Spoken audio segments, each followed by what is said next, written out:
Tobacco spent billions of dollars to get people hooked as early as they could, and to keep them as brand-loyal slaves for the rest of their unnaturally shortened lives. Cigarettes were cool. Cigarettes were hip. Cigarettes were sexy.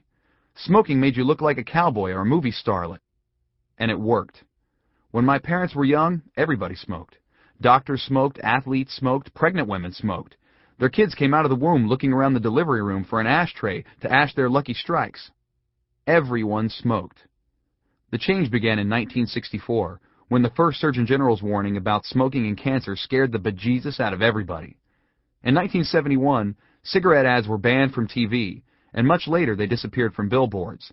Little by little, smoking was restricted in airplanes and airports, and public and private workplaces, and restaurants and bars. Tobacco sponsorship of sporting events decreased. Tighter controls were placed on selling cigarettes to minors.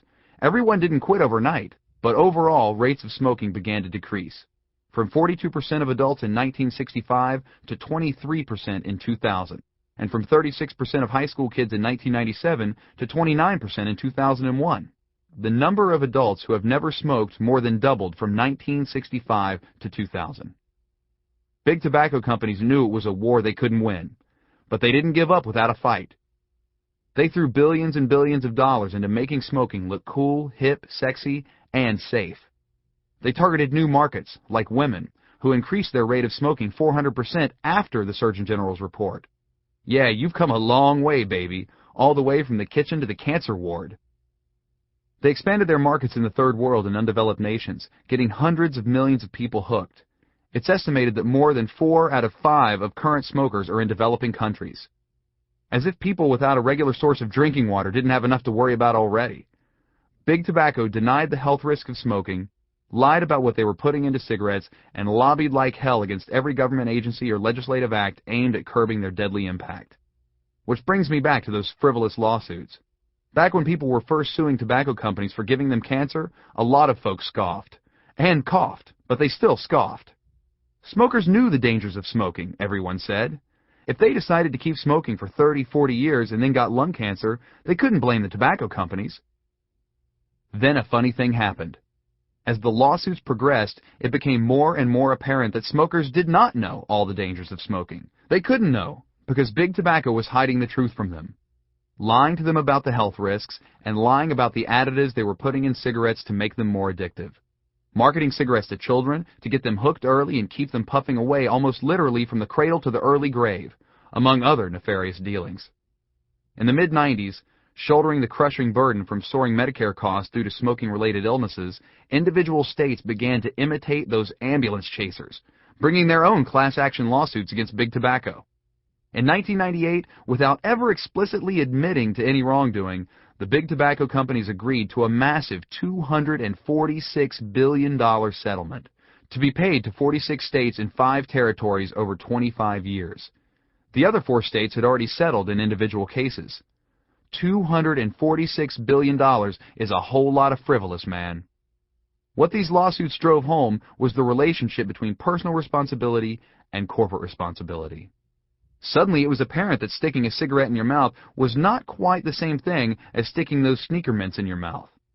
No one spent billions and billions of dollars in marketing, advertising, and promotions telling that guy those sneaker mints would make him cool, hip, and sexy. Big Tobacco did exactly that to smokers. Still, a lot of people were skeptical about those lawsuits. Are the big bad corporations with all their big bad money and big bad mind-altering advertising really so powerful that we as individuals cannot think for ourselves anymore? Are we really so easily swayed by the simplest of pleasant images that we'll jump at the chance to share in some of that glorious, spring-scented, new and improved because you deserve it goodness without a thought of what's best for us anymore? You tell me. Every waking moment of our lives, we swim in an ocean of advertising, all of it telling us the same thing: consume, consume, and then consume some more. In 2003, the auto industry spent $18.2 billion telling us that we needed a new car, more cars, bigger cars. Over the last 25 years, the number of household vehicles in the U.S. has doubled. The rate of increase in the number of cars, vans, and SUVs for personal travel has been 6 times the rate of population increase. In fact, According to the Department of Transportation, there are now, for the first time in history, more cars than drivers in America. That's ridiculous. Did we suddenly need so many more vehicles, or were we sold the idea?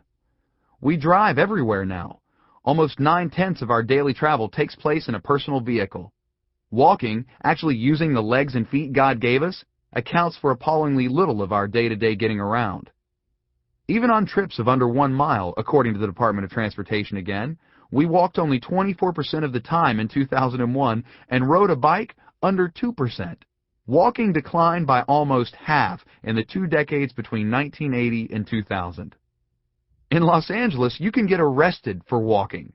The cops figure if you're not in a car, you can't be up to any good. If you're not in a car, you're a vagrant.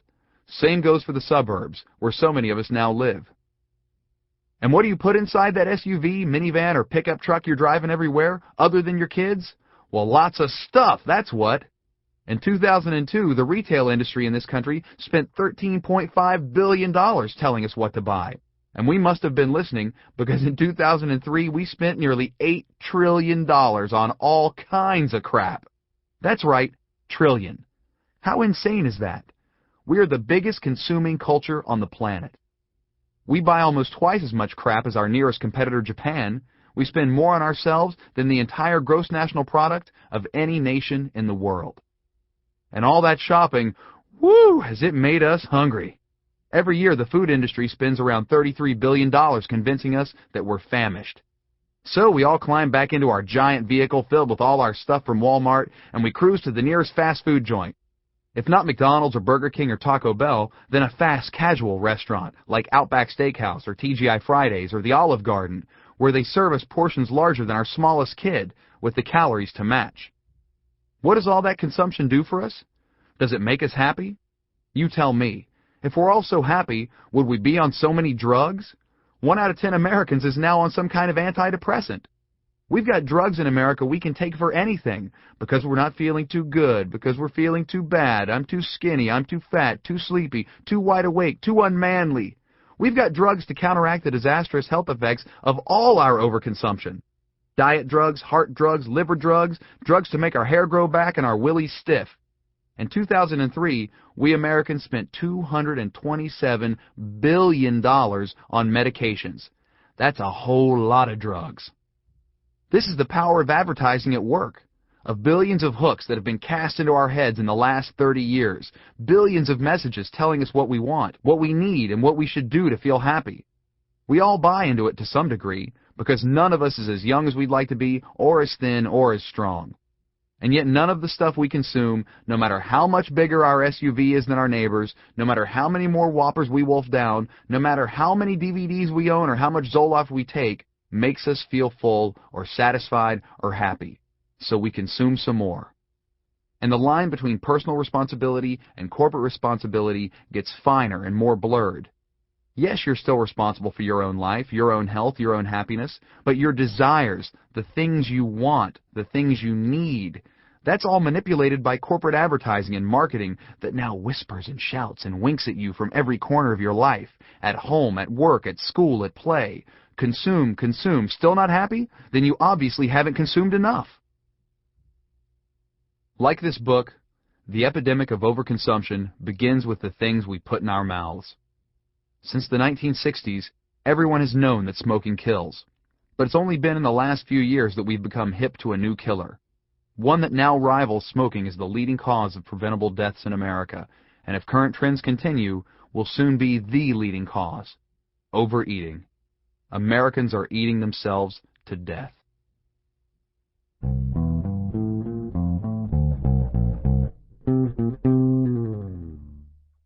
Chapter 2. Girth of a Nation. The United States is the fattest nation on earth.